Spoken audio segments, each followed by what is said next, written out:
Good morning everyone. आज का topic बहुत ही अच्छा है और बहुत ही तगड़ा है। और ये टॉपिक ऐसा है ना जो आज के टाइम पे बहुत सारे बिजनेसमैन फेस करते हैं, बहुत सारे बिजनेसमैन परेशान रहते हैं जीएसटी को लेकर के कि जीएसटी आ गया है, जीएसटी में कैसे काम करे। जी, जीएसटी के चक्कर में पूरा बिजनेस खिसा पिटा है, बिजनेस चल नहीं रहा है। कस्टमर जो है जीएसटी देने के लिए तैयार नहीं है, कस्टमर जीएसटी से मना करता है, कस्टमर जीएसटी से भागता है क्योंकि जीएसटी डालते ही जो प्राइस है बढ़ जाता है और प्राइस बढ़ते ही कस्टमर जो है पीछे हट जाता है। तो क्या किया जाए, किस तरीके से किया जाए, ये एक ऐसा प्रॉब्लम है जो आज के टाइम पे जितने भी लोग जीएसटी में अपने आप को स्विच करते हैं उनको ये दिक्कत आ रहा है। तो कुछ ऐसा ही एक स्टडी है। हमारे एक कस्टमर है जिनका नाम है मुकेश। और Mukesh ji event management company का काम करते हैं, इवेंट कराने का काम करते हैं। और इवेंट पे क्या है ना कि 18% का जीएसटी है। यानी किसी ने अगर 1 लाख रुपए का अपना इवेंट कराया है तो उसमें 18,000 रुपये तो सिर्फ इवेंट मैनेजमेंट का कॉस्ट है, ऐसा जीएसटी। तो 18,000 रुपये उसको एक्स्ट्रा पे करना पड़ेगा अगर उसने कोई भी इवेंट अपना कराया है तो। अब इसकी वजह से होता क्या है ना कि अगर किसी के घर शादी है या कोई अपना कोई भी इवेंट कराया है तो वो 18% जीएसटी पे नहीं करना चाहता है। तो कहता है कि भैया तुम कच्चे में काम करो, अगर कच्चे में काम करोगे तो मैं काम करूंगा, अगर कच्चे में काम नहीं करोगे तो मैं नहीं करूंगा, क्योंकि 18% मेरे को फालतू देना पड़ेगा। अब इसमें वो करे तो करेगा। हालांकि इसमें टर्नओवर भी 5 करोड़ का है, लेकिन पैसा बचता कुछ नहीं है, दिखता कुछ नहीं है उनको, लेकिन 5 करोड़ का टर्नओवर है। अब बताइए 5 करोड़ के टर्नओवर में दिखता कुछ भी नहीं है, आ कुछ भी नहीं रहा है, लेकिन प्रॉफिट कुछ नहीं आ रहा है, क्योंकि अभी के टाइम पे कच्चे में काम कर रहे हैं। अब क्योंकि कच्चे में काम कर रहे हैं तो कोई डॉक्यूमेंटेशन है नहीं, तो वो आगे कुछ कर नहीं सकते लीगल काम। पैसा मिला तो मिला, नहीं मिला तो नहीं मिला। यानी कि रंगदारी करके अगर पैसा निकाल पाए तो ठीक है, नहीं निकाल पाए तो कोई दिक्कत नहीं, पैसा भूल जाओ भाई। तो इस केस में क्या किया जाए? देखिए, अगर आप जीएसटी को फॉलो नहीं करते, अगर आप कच्चे में काम करते तो समझ जाइए कि बिजनेस आपका आज या कल बंद होने वाला है। क्यों, समझिएगा बहुत ध्यान से। पहला क्या है, क्योंकि अगर मान के रखिए कि बहुत एग्जांपल समझाते हैं, अगर आपने 5 करोड़ रुपया कमाया, 5 करोड़ रुपया का धंधा किया, ठीक है। अब 5 करोड़ में जनरली क्या होता है ना कि सिर्फ और सिर्फ आपका 5 करोड़ में अगर आप इवेंट मैनेजमेंट करते हैं, कोई भी छोटे लेवल पे काम करते हैं ना, तो आपका जो मार्जिन होता है वो 5% से लेकर के 10% के बीच में होता है। यानी 25 लाख रुपए से लेकर के 50 लाख रुपए के बीच में होता है। छोटे लेवल पे मार्जिन कम इसलिए होता है क्योंकि आपके प्रोसेस एफिशिएंट नहीं होते हैं, आपके पास मैन पावर उस तरह का नहीं होता है, आपका बहुत सारा खर्चा होता है, आप लोकल लेवल पे काम करते हैं जहाँ पे कंपटीशन काफी ज्यादा होता है, तो वहां पे मार्जिन कमांड कर पाना पॉसिबल नहीं होता है। मार्जिन आप तभी कमांड कर पाते हैं जब आपका कोई ऐसा प्रोडक्ट है जो मार्केट में नहीं है, आपका मार्केट में मोनोपोली है, लोगों की मजबूरी है आपसे खरीदना, तभी आप जो है मार्जिन कमांड कर पाते हैं। वरना कमोडिटी चीजें में, कमोडिटी का मतलब समझिए क्या होता है। कमोडिटी का मतलब ऐसा चीज होता है, ऐसा चीज जो मार्केट में हर कोई बेच रहा है। जब मार्केट में कोई भी चीज हर कोई बेचने लगता है ना, तो उसका रेट बाजार तय करता है। फिर उसका रेट आप नहीं तय करते हैं। तो यानी कोई भी चीज अगर उसको मार्केट में हर कोई बेच रहा है तो वो कमोडिटी हो जाता है, और कमोडिटी का रेट हमेशा बाजार तय करता है। और जब भी बाजार रेट तय करता है तो वो आपका लागत से थोड़ा सा अधिक आपको प्रॉफिट देता है। तो क्योंकि ये कमोडिटी बन चुका होता है, तो आपका मार्जिन 5% से लेकर के 10% के बीच में रहता है।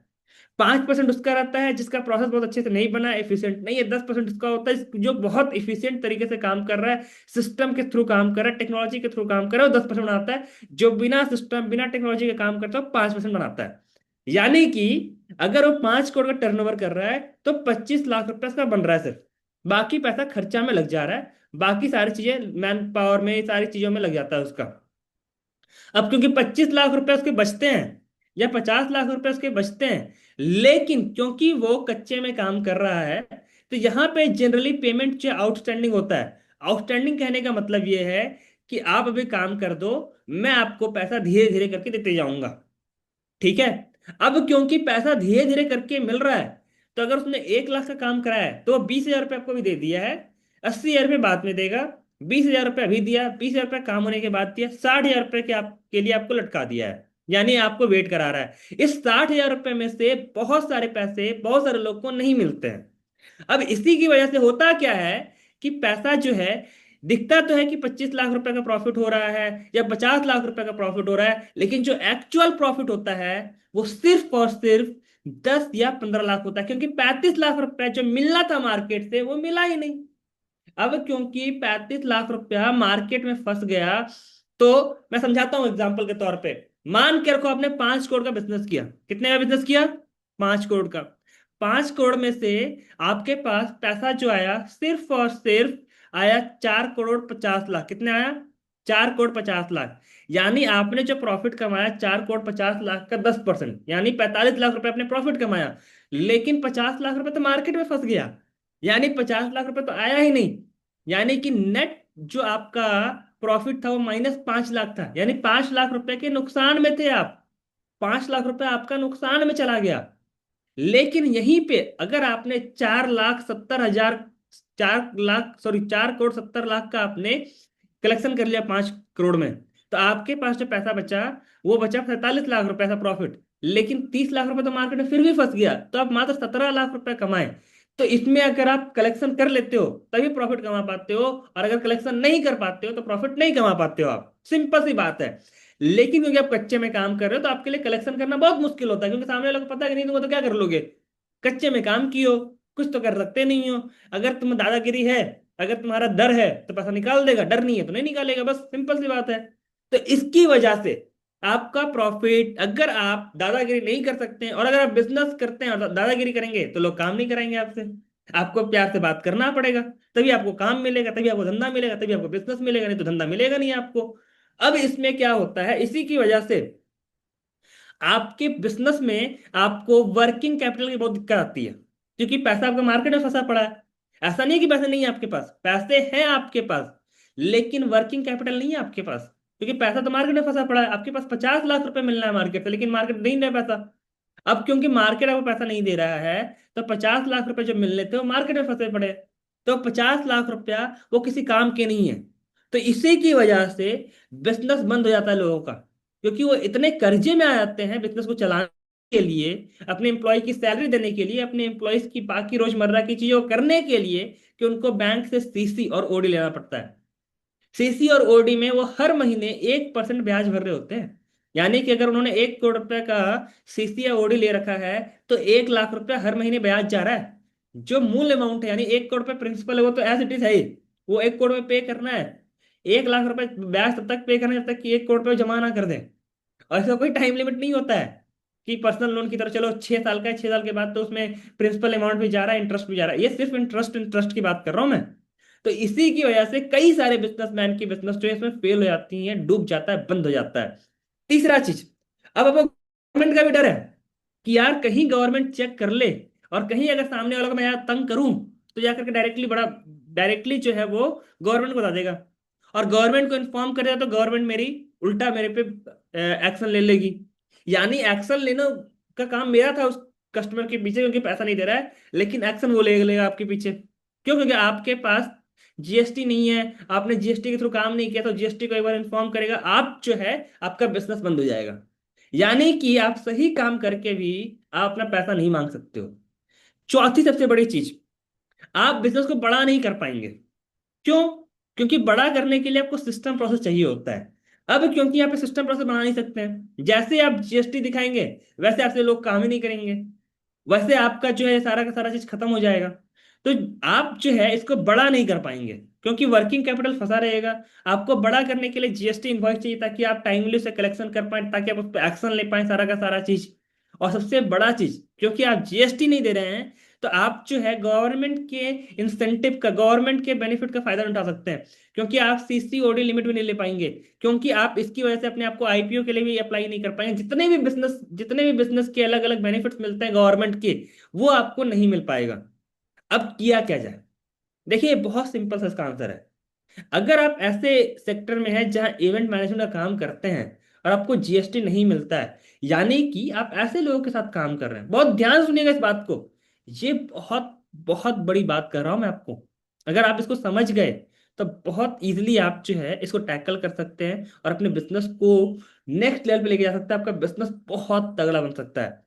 जब भी आप इवेंट मैनेजमेंट का काम करते हैं तो हमेशा वैसे कस्टमर के साथ काम करें जो जीएसटी इजिली पे करे। अब आपको कहेंगे कि सर जीएसटी इजिली कौन पे करेगा? जीएसटी इजिली वही पे करेगा जिसको जीएसटी देने के बावजूद भी जीएसटी ना देना पड़े। यानी कि जैसे आप बड़ा बिजनेस में हमारे साथ काम करते हो, तो हम क्या कहते हैं कि आपकी दाम जो है, अगर डायमंड लेते हो 1.5 लाख प्लस जीएसटी, 1.5 लाख रुपए दाम है, जीएसटी को हम कभी काउंट नहीं करते हैं। और हमारे पास आने वाले जितने भी कस्टमर वो भी जीएसटी को कभी काउंट नहीं करते हैं, क्योंकि वो बिजनेसमैन है, और बिजनेसमैन को जीएसटी हमेशा इनपुट मिल जाता है। इनपुट कैसे मिलता है मैं समझा देता हूँ। जैसे कि मान के रखिए मैं एक बिजनेसमैन हूं, मेरा नाम राजकुमार है, और राजकुमार ने एक सपोज दैट घर लिया, और मैं मान के चलता हूँ कि एक आइटम लिया 1 लाख रुपए का। मैंने एक आइटम लिया, राजकुमार ने श्याम से एक आइटम लिया 1 लाख रुपए का, उस पर 18% का जीएसटी था। यानी मैंने 1,18,000 रुपये पे किए, जिसमें से 1 लाख रुपए प्रोडक्ट का दाम था, 18,000 रुपये जीएसटी था जो सरकार को जाता। अब मैं भी क्योंकि बिजनेस करता हूं, तो मैंने भी जो है प्रतीक नाम के आदमी को 2 लाख रुपए का माल बेचा। अब प्रतीक क्योंकि 2 लाख रुपए का माल लेके गया मेरे से, उसमें 18% का जीएसटी होगा, तो 36,000 में मेरे को जीएसटी मिला भी है। यानी प्रतीक ने मेरे को 36,000 का जीएसटी दिया, मैंने श्याम को 18,000 का जीएसटी दिया, क्योंकि मैं श्याम से माल लिया हूं। प्रतीक ने मेरे से माल लिया, मैंने श्याम से माल लिया। जब प्रतीक ने मेरे से माल लिया तो उसने मेरे को 36,000 रुपये का जीएसटी दिया। जब मैं श्याम से माल लिया तो मैंने उसको 18,000 रुपये का जीएसटी दिया। अब महीने के एंड में मेरे को अपना जीएसटी भरना होता है। अब जब मैं महीने के एंड में अपना जीएसटी भरूंगा, तो क्योंकि मैं 36,000 मेरे पास जीएसटी के तौर पे आया, लेकिन 18,000 मैंने दिया भी है, तो नेट मेरे को सिर्फ 18,000 ही जीएसटी भरना पड़ेगा। यानी जो 18,000 पे मैंने श्याम को ऐसा जीएसटी दिया था, वो मेरे को प्रतीक की ओर से जो 36,000 आया, उसमें से 18,000 मेरे को बच गया। यानी जो 18,000 मेरा गया था मेरे पास वापस आ गया। तो मेरे को सिर्फ 18,000 रुपये ही पे करना पड़ा। तो जो मैं जीएसटी दूंगा वो मेरे को लगेगा ही नहीं। तो मैं वैसे कस्टमर के साथ आपको काम करना पड़ेगा जिनके पास जीएसटी नंबर है। तो उनको जीएसटी का कोई दिक्कत नहीं आएगा, जीएसटी का कोई इशू नहीं आएगा, और वो जीएसटी बहुत इजीली, बहुत तरीके से आपको पे करेंगे। अब अभी के टाइम पे क्योंकि आपके पास जितने भी कस्टमर है वो सारे नॉन जीएसटी वाले कस्टमर हैं, यानी नॉन बिजनेसमैन है, जो कहीं अपना कोई प्रोडक्ट सेल नहीं करते हैं, जिनकी वजह से उनको जीएसटी नहीं आता है। तो आपको धीरे धीरे कच्चे के साथ पक्के में शिफ्ट होना होगा, और अपने उन कस्टमर को पकड़ना पड़ेगा जिनके पास जीएसटी नंबर है, जो जीएसटी आपको दे सकते हैं और जीएसटी में काम कर सकते हैं।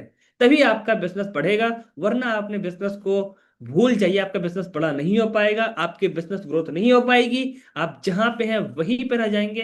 अभी वो करना कैसे है, इसके बारे में डिटेल में जानकारी लेने के लिए आपको जिसके भी थ्रू ये वीडियो मिला है उनको बोले राजकुमार जी से बात कराने के लिए। और अगर बात नहीं हो पाती है तो कमेंट बॉक्स पे अपने जो सवाल है, अपने जो क्वेश्चन उसको लिख दीजिए, या फिर आप जो है अगर डायरेक्टली इस तरह से वीडियोस देख रहे हैं तो आप जो है मैसेज कर सकते हैं, उस पर हम लोग कनेक्ट कर लेंगे। तो इस वीडियो को देखने के लिए, और ऐसे अगर और भी कई सारी प्रॉब्लम्स हैं, अपनी प्रॉब्लम को कमेंट बॉक्स में शेयर करने के लिए, मेरे से बात करके अपनी बिजनेस की प्रॉब्लम की सॉल्यूशन लेने के लिए, आप सही का बहुत बहुत धन्यवाद। एक बार दोबारा बताऊंगा, ऐसे केसेस में आपको अपने कस्टमर चेंज करने हैं, लेकिन तुरंत चेंज नहीं करना है। सबसे पहले जो कस्टमर के साथ काम कर रहे हैं, अगर 5 कोड धंधा है तो पहले जो 5 कोड है उसको उस एज इट इज रहने दें, और अगला एक नया सेगमेंट बनाएं जो सिर्फ और सिर्फ बिजनेसमैन को टारगेट करते चले। अगले 2 से 3 साल में इस 5 कोड को 1 कोड पे लेके जाएं, और जो नया सेगमेंट है जहां पे जीएसटी के साथ काम होता है उसको 5 कोड पे लेकर के जाएं। तभी आपका बिजनेस आगे बढ़ेगा, तभी वो 5 करोड़ जो टर्नओवर विद जीएसटी होगा वहां पे पूरा पैसा आपको मिलेगा। तब आपको प्रॉफिट भी दिखेगा, सारा का सारा चीज होगा, और गवर्नमेंट की सारे बेनिफिट्स का फायदा उठा पाएंगे। तो आई होप आपको ये क्लियर हो गया होगा। ऐसी वीडियोस देखने के लिए आपका बहुत बहुत धन्यवाद।